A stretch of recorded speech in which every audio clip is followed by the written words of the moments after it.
Larakis for 5 minutes of his questions. Thank you. Thank you, Chairwoman. I appreciate it very much. Thanks for holding this hearing as well. Thanks to the ranking member. Ms. Thornton, I believe it's safe to say that we would all like to see patients held harmless. And any final proposal on surprise and balanced billing. Question, we've heard a lot about the merits of various proposals. Could you discuss the key differences between New York and California, their models? Thank you. Happy to do so. So the different proposals out there are really aligned based on either having a payment benchmark. So in one of these situations where someone does see an out-of-network provider, an emergency, or they're at an in-network facility, there would be a quick and easy way to determine what payment should be for that out-of-network provider. We want that to be fair and reasonable based on what similar providers are paid in that geographic area. So that's sort of the benchmark approach, and that's been implemented in California at the beginning of this year, as I mentioned. The contrasting approach, has been mentioned on our panel, is arbitration, and this is where different parties come to the table if they disagree with the payment that was made and produce information as to why they should be paid a different amount, and that goes to an independent person. Our concern with that, and this has been used in New York as was mentioned, our concern with that is it gives equal weight to these excessive charges that have been talked about at the hearing today, as well as information from the health plan, and it adds an unnecessary administrative cost to the system. Okay, thank you. Dr. Zafran, what could be the potential long-term consequences of reducing the number of physicians in network? If you could maybe describe what the consequences would be long-term.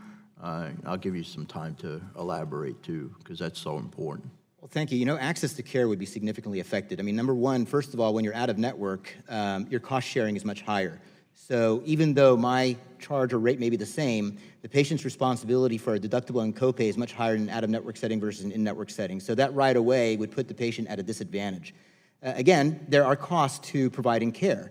And if there is a race to the bottom, that access to care is going to be affected because if you have to have a physician open an office and be able to deliver that high-quality care, that's going to be affected.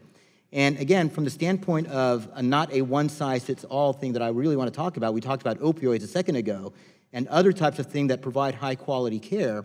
If a physician is providing that high-quality care, it has to be taken into consideration. One thing that, like I said, we did in Texas, which I would call New York 2.0, New York's law was absolutely fantastic, and we just tried to take it one step further, which again brought the health plans along and actually agreed to the bill, is that we wanted to reference previous history of in-network contracted rates in the arbitration criteria along with charges. So the arbiter would be able to look at a contract that may have just been terminated and said, well, you know, you just terminated a contract that was in existence for the last 10 years. At least give the contracted rate that was there for those last 10 years. And from that standpoint, the score of the bill actually decreased significantly because what you're trying to do is preserve the 90 to 95% of the in-network market that already exists and not break that, while at the same time addressing the 5 to 10% that is out of network and fix that, and not have the unintended consequence of pushing those in-network providers into a situation where they're having to be paid less and not be able to deliver the kind of care that they expect to be able to deliver. All right, very good. Again, you touched on this, but you may have any states tried to create standards for network adequacy and track plan performance? If so, what has the result been for patients in those states? So again, I referenced earlier the state of Texas has excellent network adequacy laws. We strengthened it in this last legislative session by changing it from a self-reporting mechanism to an automatic audit by the Texas Department of Insurance every 2 years to make sure that they're actually able to look at the networks.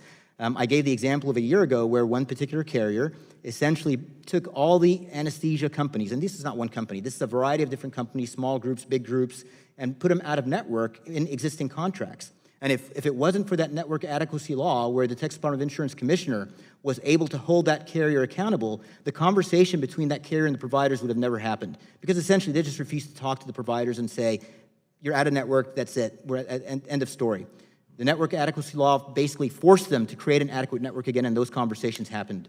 Very good. Okay, I yield back, Madam Chair. Thank you. The gentleman yields